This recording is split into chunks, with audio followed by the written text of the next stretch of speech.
me pushing a human out of my vagina. So they brought me the mirror. Worst decision I could have ever made. Seeing my vagina open that wide. Seeing the head right there.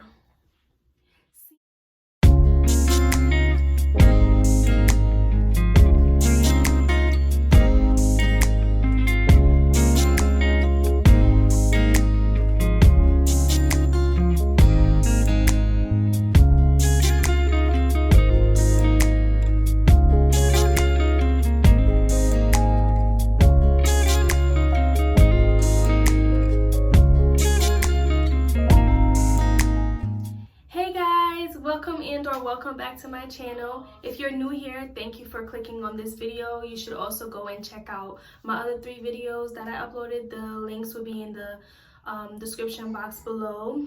If you're not new, thank you for subscribing, and if you're not subscribed, please go subscribe. So I'm gonna jump right into this video as I did the last one because of time reasons. So let's get started. I like my nails. It's short and childish, whatever, but I call these my mommy nails. And this is an acrylic. So, on October 31st, 2018, I woke up around maybe 10:30.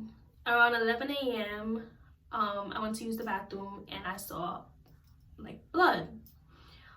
So I started panicking. At this point, I was 39 weeks and I haven't had Braxton Hicks, so I didn't have any pains or any signs that I was in labor, so I thought I was having a miscarriage.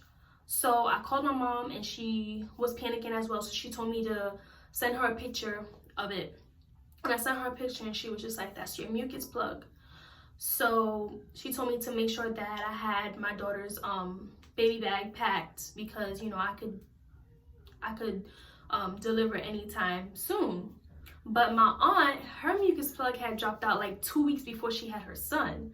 So I wasn't really paying it any mind, you know, like I was just like, okay, like whatever. So I just packed the bag and I went along my day like normal, like I would have, whatever. So during my whole pregnancy, like I would basically sleep all day and be up all night. Like I'd probably wake up from my last nap like around 8 p.m. and then I wouldn't go back to sleep till maybe 3 a.m. So me being up late was regular. Plus 2, I used to do a lot of my assignments late in the night. So yeah, so 12:06 to be exact, I had a little pain in my stomach and it just felt like I had to use the bathroom. You know, like you ever been outside far away from home and you gotta use the bathroom, like you gotta shit real bad, like your stomach is bubbling? That's how I felt.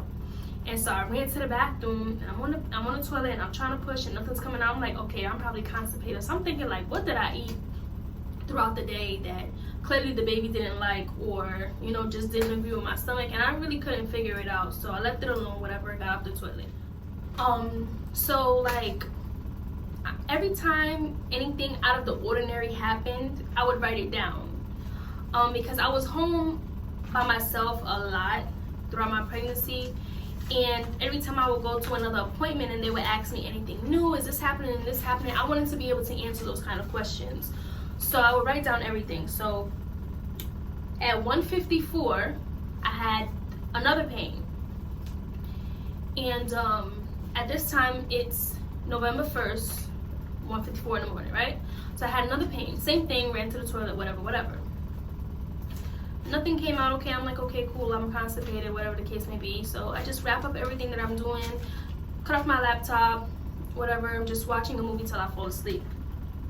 So 2 o'clock, nothing happened. 3:36, I wake up out my sleep to a sharper pain, and it's like, it's right there. Like, girl, if you don't get to that bathroom right now, you're gonna explode all over this bed. So boom, I went to the bathroom and there was a little bit more blood. So it was more of the mucus plug. And so I just was like, okay, well, I didn't know that it was supposed to come out twice. So I didn't really think of anything. So I'm just like, yeah, you know, I ate something that I wasn't supposed to eat, or I'm constipated. Like, I still wasn't really thinking of nothing, you know, like, I saw the blood, I know it's my mucus plug, whatever. 4:30, another one, same thing. Next thing you know, 4:47, another thing. At this point, I'm waking up my mom, I'm like, you know, I'm having some bad stomach pains, like, what should I eat, or whatever like that, what should I drink, or whatever like that. And so she gave me a Trinidadian remedy, and I drank that, and I waited a while to see if anything was gonna happen. 4:54, again. 5 o'clock, again. 5:06, again. 5:09, again. So at this point, my mother wakes up. My mother comes and she goes, well, how many times, you know, did you try to use the bathroom? And I'm like, I've been doing this since 12 o'clock this morning. And she's like, what did you eat? And I'm like, I don't know what I ate. Like, I didn't eat anything out of the ordinary or whatever. And so she was like, wait, since 12 o'clock you've been having this pain? And I'm like, yeah. And she's like, how often? And I'm like, almost every hour. And she was like, you're not constipated, you're having contractions, you're in labor. So she was like, all this time you was pushing, trying to doodle? And I'm like, yeah. And she's like, you could have been pushing the baby out, get off the toilet, get off the toilet. And so, you know, I got off the toilet and I'm just sitting there like, you know, it's 5 o'clock in the morning. I'm tired. I've been getting up for the past hour, and then next thing you know, it starts speeding up to 10 minutes, 5 minutes. I'm getting up, constantly running to the toilet thinking I gotta doodle, and all this time in labor. And then on top of that, I was more worried because all the time I've been pushing. You know, I was pushing, I was forcing to doodle, and I could have had my baby in the toilet. So anyway, nothing happened the next few minutes. 5:17, I get another pain. 5:24, I get another pain. 5:31, I get another pain. 5:35, 5:40, 5:45. It's written down, okay? 5:54, 6:02, 6:01, and my mother's like, okay, the contractions are coming closer and closer together. However, they were not lasting 60 seconds. I was going to a lot of mommy classes, and my doctor told me that my contractions had to be 3 to 4 minutes apart, lasting 60 seconds. My contractions were anywhere between 3 to 6 minutes apart, and it was only lasting 30 seconds. So we wanted to wait a while. Like, she said that if you came in and you weren't nowhere near or whatever like that, they were not going to allow me to stay, and I would have to go back home in pain. I didn't want to. The hospital is like 3 minutes drive from my house. I didn't want to get dressed, get out of bed, go there, for them to see that I wasn't where they wanted me to be, and then send me back home. So we waited it out a little bit. So I had my next contraction, 6:13, 6:21, 6:29. So by this time, it's spacing out a little bit more, 7 to 8 minutes. So it's kind of slowing down, but the pain is gradually getting worse. 6:38, 6:46, then 6:49. So it's like it's jumping. So 1 minute is 10 minutes, 8 minutes, 7 minutes, 6 minutes, 5 minutes, 4 minutes. Like, it's just, you know, it's on the timeline. It's just going up and down, up and down. So my stepdad is just like, yeah, you'll be having that baby by tonight, whatever, whatever. So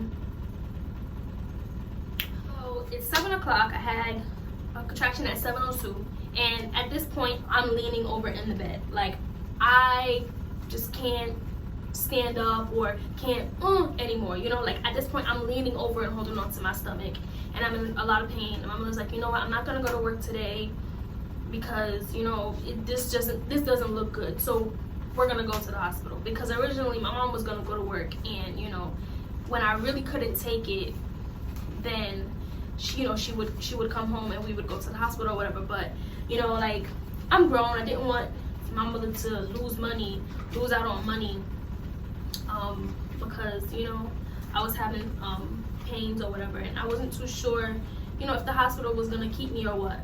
So anyway, so 7:10, 7:15, 7:20, 7:25. At this point, my contractions are 5 minutes apart.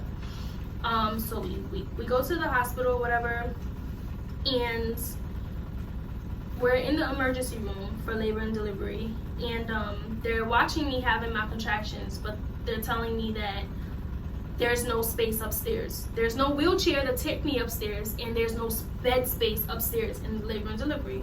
So I was downstairs for about maybe a good hour and a half before they found a wheelchair and took me upstairs. I'm getting in the wheelchair, boom, another contraction. So I'm literally leaning in the wheelchair while the lady's trying to put me in the wheelchair, and I'm trying to tell her I'm having a contraction, but I can't tell her because I'm in so much pain, I can't even talk. Like, I barely breathe.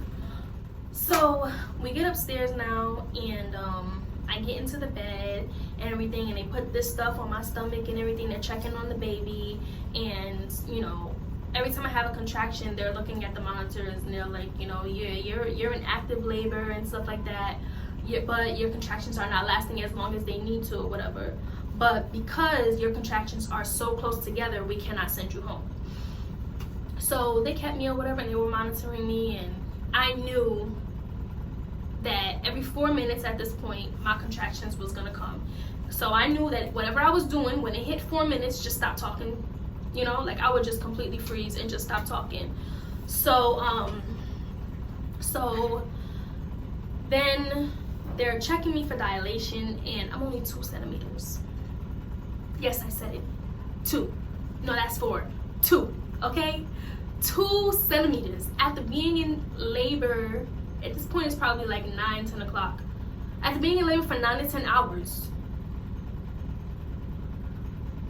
9 to 10 hours, I only dilated 2 centimeters. I couldn't believe it, which made me cry because I'm like, well, damn, like the pushing I was doing on the toilet every hour on the hour, I thought, you know, I was getting somewhere. You know, I was almost done. The process was almost over. Baby girl was coming, you know, but no. So yeah, so it was like that for a long time. I was in labor for 40 hours. It took me about 40 minutes to push.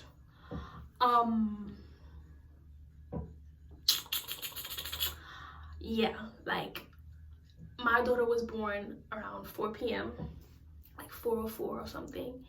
And yeah, around 2 o'clock, I remember I was starving. And this is the next day, okay? So remember, I just told you 9 a.m., you know, I'm only 2 centimeters. They weren't checking me very often. So maybe like they didn't check me again until maybe like 5 p.m. and I was only 3 centimeters. I remember I was going 1 centimeter at a time, 1 centimeter at a time. It was terrible. And so a lot of you, well, for my friends who know, but I had spine surgery a few years ago, back in like 2012. And so I had already knew that I was not able to get an epidural. So that wasn't even an option for me, unfortunately. There was a medication that was offered, but it could make the baby drowsy or something like that, they were saying. So anyway, no epidural. And when they checked me later on that evening, I had only went 1 centimeter, 1 centimeter, 1 centimeter. Every time I felt like I was finally gonna fall asleep, boom, a contraction came, you know? So I didn't really sleep.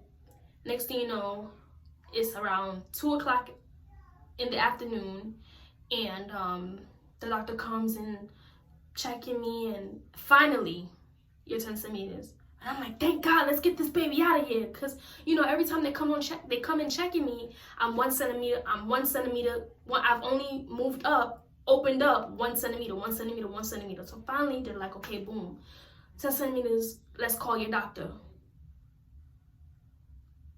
Call my doctor? I thought my doctor was here. What you mean you gotta call my doctor? So I had to now wait for my doctor to get to the side of the hospital I was on.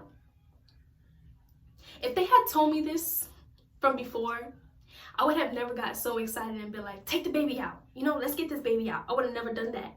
I would be like, okay, cool, let's get the doctor in here. Let's boom, boom, boom. Let's get things going. But no, I got myself all excited. Like, yes, we're about to get this baby out of here. 10 centimeters, let's go. That was not the case.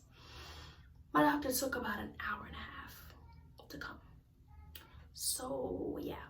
I did not get into the delivery room until maybe like 3:10.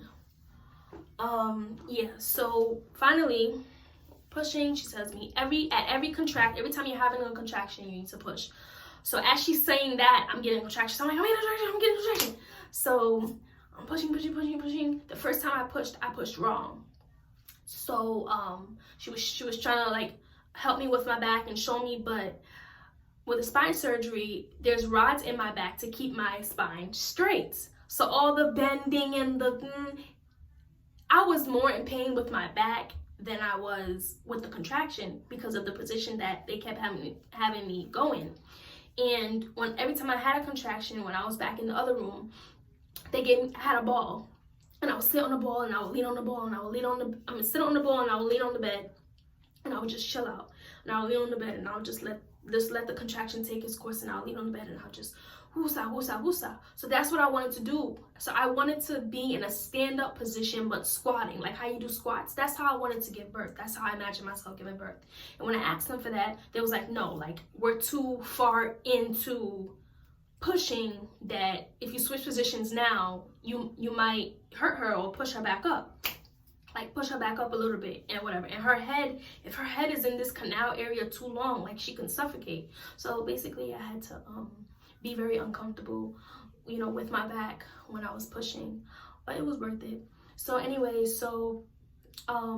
my sister kept telling me, you could do it, you could do it, you could do it. And at one point I was just like, shut up. Like, you're telling me I can do it. My doctor's telling me you're seeing the head, but the baby's not out yet. You understand? Like, there's too much talking, less baby out of me. You understand? Like, it was just too much.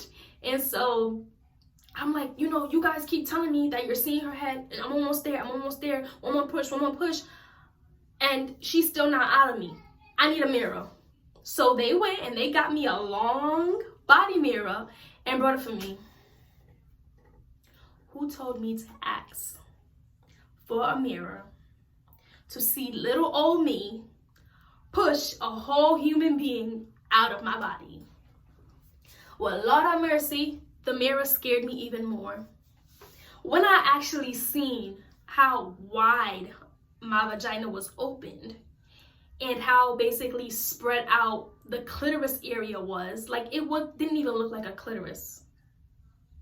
Too much information, but it is a labor and delivery story. So I need to give you the details, especially for any expecting moms out there, okay?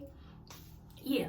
So when I seen how wide open my vagina was and that I can see her head, I got even more scared and I started crying and I couldn't push any longer. So they had to take away the mirror. I was just being a difficult ass patient. I was really being a difficult. Anyway, so they took away the mirror or whatever, and okay, boom, it's like, okay, I'm seeing her head, so that really does mean that they weren't lying to me. She really is right there. And then I remember what she told me from before. She can't stay in that canal too long, because she can suffocate. So at this point, I'm like, okay, my sister was down there telling me where the head was. So I made her switch spots with my mom, because my mom was holding my hand or whatever. So I made her switch spots. I have my sister in my face and I'm staring at her, because remember I had told her to shut up. So we just staring at each other and I'm seeing her eyes watering and my sister's face is red. Like, I know she's probably disgusted because she's seen her sister's vagina, but I can tell that she was scared for me.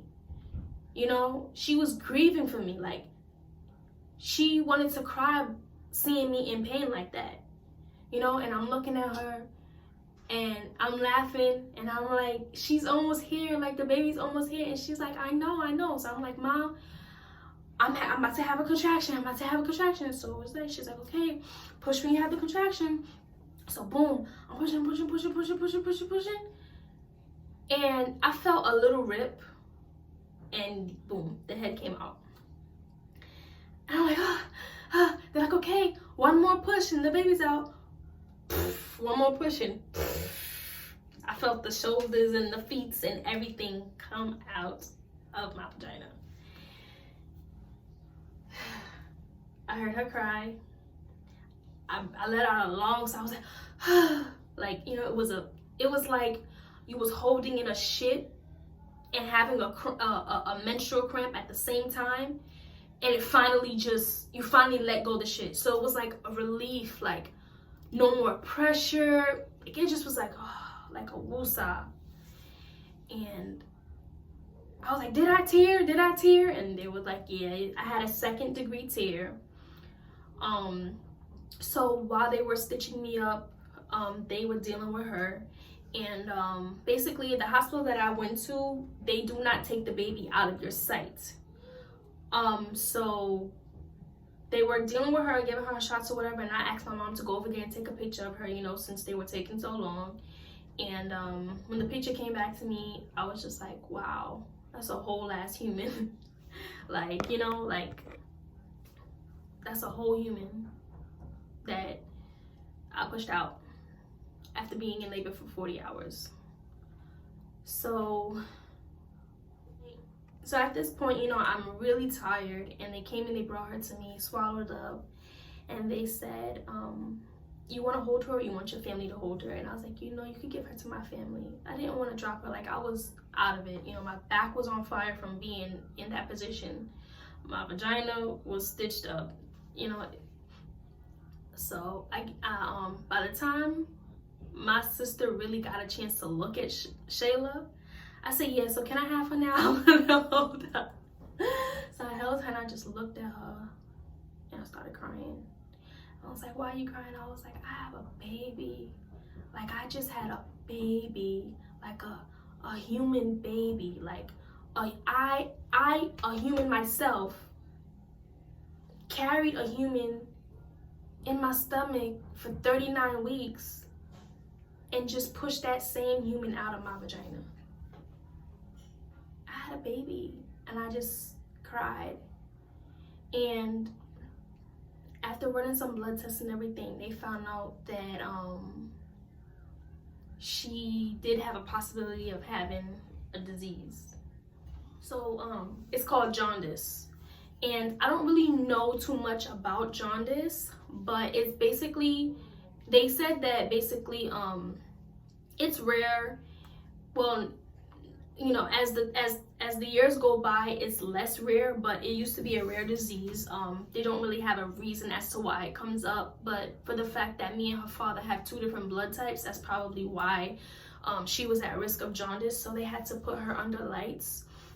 So they brought me this, it looked like a heating pad, and they brought me the heating pad, and it had a light. It was a light, basically. They didn't bring me a heating pad. They brought me the light, the blue light, and they laid it out, and they put her on top of the light and then swaddled her in the light, so that the light had to be on her skin, basically, to avoid her skin turning yellow. And so they told me that in order for me to go home, not only did I have to use the bathroom, but her blood levels, blood cells or something like that, it had to go down. Whereas the jaundice was at 0%, 0 to 10%, rather than what it was at. That was the only way that, you know, we could both go home. So thank God, after 2 days of being in the hospital, the day I was supposed to go home, we went home. We went home a few hours late, but we got to go home. And I kid you not, for the 2 hours for the 2 days that we were there, I cried every time I looked at her. And my mom, kept asking me, like, why are you crying? Bless them.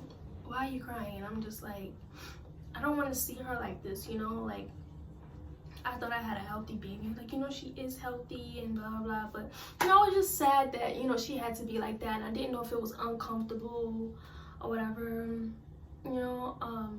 So, yeah. So, for any expecting moms out there, everyone's story is different. You might have contractions for 5 hours and your baby will be out in less than a minute, you know? And some people, unfortunately, would be in labor longer than I was. Also, everybody's pain tolerance is different. For me, contractions felt like period cramps and having to shit really badly at the same time. you know, everyone's experience is different. So because I was in labor so long and I was in so much pain and blah blah blah, and I had a tear, my vaginal tour, that does not necessarily mean that that's gonna happen to you. So if you watch this video and you are expecting, please do not make my story scare you. Okay, birth is scary. You know, you can die giving birth and things like that, and you know, but it's a beautiful thing. You know, you've created a life. Well, you're going to create a life, and yeah, it's an amazing feeling after the baby comes out. My pregnancy was an amazing feeling despite me being sick for the first 4 months. Yeah, but it's a beautiful thing, and congratulations to anybody watching this video who's expecting. Yeah, so thank you for watching this long ass video. I hope you enjoyed. Any new moms out there, I would appreciate if you comment down in the comment section below and let me know if your experience was anything like mine. That would be appreciated.